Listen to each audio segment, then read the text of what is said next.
नमस्कार साथियों, जय हिंद, सत श्री अकाल। कैसे हैं आप लोग? आई होप कि आप सभी लोग बहुत अच्छे होंगे।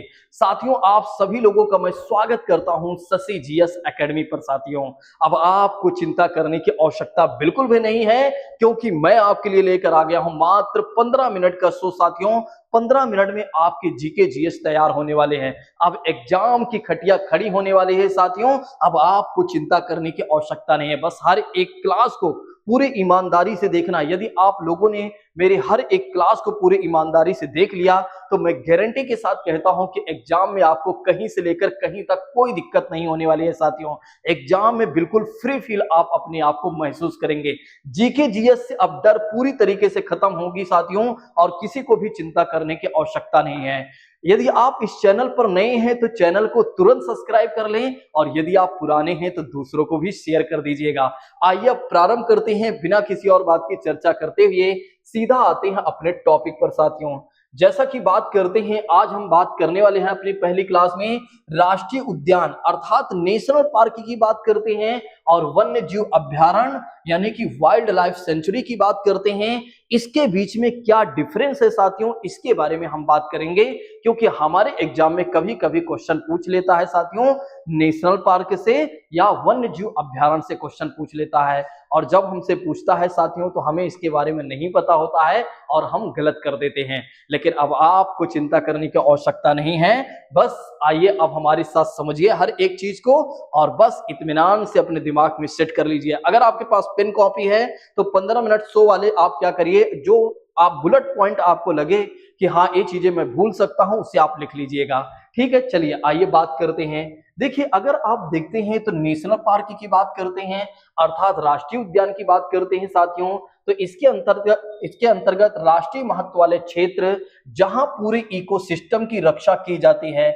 जैसे कि बात करते हैं जानवरों की रक्षा की जाती है, ठीक है, नेशनल पार्क के अंतर्गत, और जो पेड़ पौधे आते हैं और जो उसके अंतर्गत लैंड आता है साथियों, उसकी भी रक्षा की जाती है नेशनल पार्क के अंतर्गत।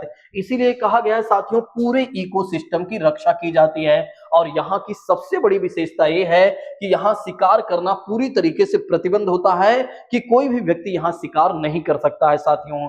दूसरी बात करते हैं चराई करना। चराई का मतलब हो जाता है कि कोई भी व्यक्ति या इसके अंदर एक तरह से जानवर नहीं ले जा सकता है चराने के लिए साथियों। लकड़ी काटना, इन सब चीजों को पूरी तरीके से प्रतिबंधित किया गया होता है साथियों, इस बात को याद रखिएगा। तो आपके एग्जाम में पूछा जा सकता है कि नेशनल पार्क की सबसे बड़ी विशेषता क्या है साथियों, तो आप सभी लोग बताएंगे कि इसके अंतर्गत शिकार करना, चराई करना और लकड़ी काटना, ये सब पूरी तरीके से प्रतिबंधित होता है साथियों। ठीक है, इस बात को ध्यान रखिएगा। अब दूसरी बात करते हैं साथियों, इसमें एक कहा गया है कि सरकारी अनुमति के बिना, मतलब जो एक तरह से नेशनल पार्क की देखभाल करने वाले जो लोग होते हैं अर्थात जो फॉरेस्ट गार्ड होते हैं साथियों, उनके अनुमति के बिना किसी भी तरह के ह्यूमन एक्टिविटी यहाँ पर नहीं हो सकती है। यानी कि कोई भी व्यक्ति इसके अंदर तब तक प्रवेश नहीं कर सकता है जब तक कि वहां की रक्षा करने वाले जो गार्ड हैं उनसे अप्रूवल नहीं ले देता है साथियों। ठीक है, तो इस बात को ध्यान रखिएगा। अच्छा, अगर आप देखते हैं तो यह इसकी देखरेख कौन करता है साथियों, तो ध्यान रखिएगा, केंद्र सरकार और राज्य सरकार दोनों मिलकर इसकी देखरेख करती हैं या करते हैं। आपके एग्जाम में दो प्रश्न पूछा जा सकता है। एक तो पहला प्रश्न ये पूछा जा सकता है महोदय कि ये बता दीजिए नेशनल पार्क में किन चीजों को प्रतिबंधित किया गया है, और दूसरा आपसे ये पूछा जा सकता है कि इसकी देखभाल कौन करता है साथियों। तो ध्यान रखिएगा, यहां पर पूरी तरीके से शिकार करना, चराई करना, लकड़ी काटना, ये सब पूरी तरीके से प्रतिबंधित होता है साथियों। दूसरी बात करते हैं सरकार के अनुमति के बिना, या कह सकते हैं वहां पर रहने वाले जो गार्ड हैं साथियों, उनकी बात करते हैं। उनके एक तरह से यदि आप देखते हैं तो अनुमति के बिना किसी भी तरह के ह्यूमन एक्टिविटी नहीं हो सकती है। तो इसकी देखभाल कौन करता है? केंद्र सरकार और राज्य सरकार मिलकर इसकी देखभाल करती है साथियों, इस बात को याद रखिएगा। तो दो बातें जरूर याद रखिएगा, एक पहली बात ये हो जाती है साथियों, और दूसरी बात हो जाती है ये। ठीक है, अब इसके अंतर्गत एग्जाम्पल के तौर पर यदि हम देखते हैं तो जिम कॉर्बेट राष्ट्रीय उद्यान, जो कि भारत का पहला नेशनल पार्क अगर कोई बना था साथियों तो यही बना था, जो कि उत्तराखंड में है साथियों। काजीरंगा राष्ट्रीय उद्यान की बात करते हैं साथियों तो ये असम में है, और रणथंभौर राष्ट्रीय उद्यान की बात करते हैं साथियों तो ये राजस्थान में है। इस बात को भी ध्यान रखिएगा साथियों। तो एग्जाम्पल के तौर पर 2 से 3 मैंने एग्जाम्पल आपको बता दिए हैं, बता दिया है, आप सभी लोग ध्यान रखिएगा। आइए अब प्रारंभ करते हैं साथियों वन्य जीव अभ्यारण्य के बारे में। लेकिन उससे पहले मैं कहना चाहूंगा जल्दी से चैनल को सब्सक्राइब आप कर लें। इसलिए सब्सक्राइब कर लें क्योंकि बहुत सारी वीडियोज आने वाली है, चाहे वो करंट अफेयर्स की हो साथियों, चाहे वो अगर आप देखते हैं तो आपके स्टैटिक जीके का पार्ट हो, कुछ मतलब ये समझ लीजिए जीके जीएस का पूरा होलिस्टिक अगर आप देखेंगे तो कंप्लीट सिलेबस मैं लेकर आ रहा हूं 15 मिनट के सेशन के माध्यम से। और साथ ही साथ यदि आप देखेंगे तो मैराथन सेशन भी मैं करवाऊंगा और एमसीक्यूज भी करवाऊंगा, बस आपके रिवीजन के लिए साथियों। अब हम बात करते हैं वाइल्ड लाइफ सेंचुरी की बात करते हैं, अर्थात वन्य जीव अभ्यारण्य की बात करते हैं साथियों। तो इसको किस लिए बनाया गया होता है साथियों? तो इसको इसलिए बनाया गया होता है कि खास तौर पर पशु पक्षियों की सुरक्षा के लिए इसे बनाया जाता है। तो ध्यान रखिएगा, खास तौर पर यदि आप देखते हैं तो पशु पक्षियों की रक्षा के लिए इसे बनाया जाता है साथियों। अच्छा, यहाँ पर अगर आप देखते हैं तो ह्यूमन एक्टिविटी हो सकती है।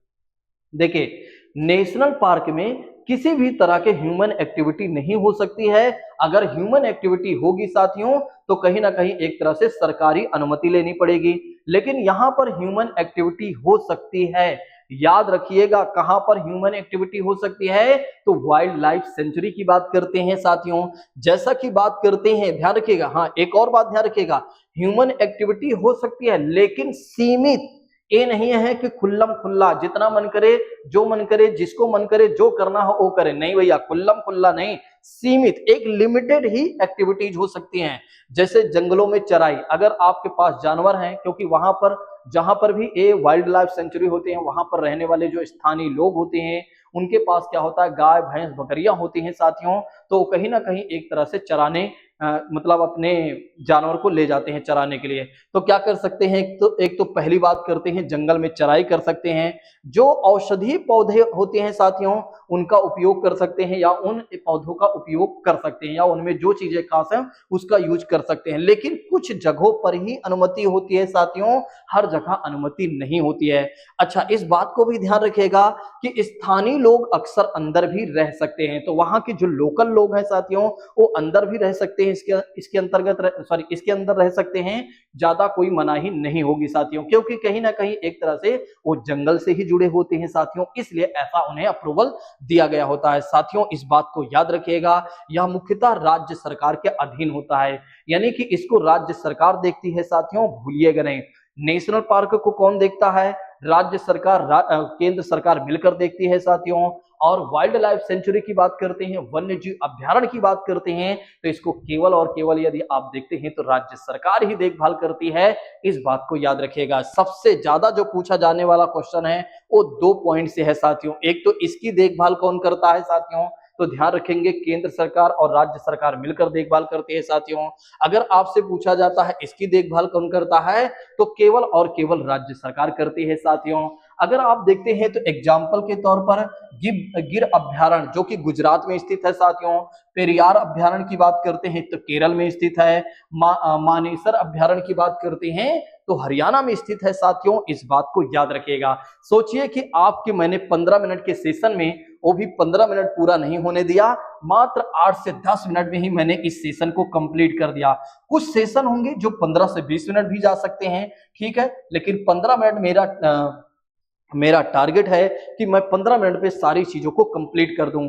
अगर आप लोगों को यह वीडियो अच्छी लगी हो साथियों तो जाते जाते कमेंट करके जरूर जाइएगा। अगर आपके पास किसी भी तरह के स्क्रीनशॉट नहीं है तो आप लेना चाहें तो इस स्क्रीनशॉट को ले सकते हैं साथियों। देखिए, राष्ट्रीय उद्यान के पूरे इकोसिस्टम की रक्षा की जाती है। मानवीय गतिविधियां पूरी तरीके से रोक है साथियों। केंद्र सरकार और राज्य सरकार मिलकर इसको देखभाल करती है। और एग्जाम्पल के तौर पर जिम कार्बेट, काजीरंगा, रणथंभौर की बात करते हैं।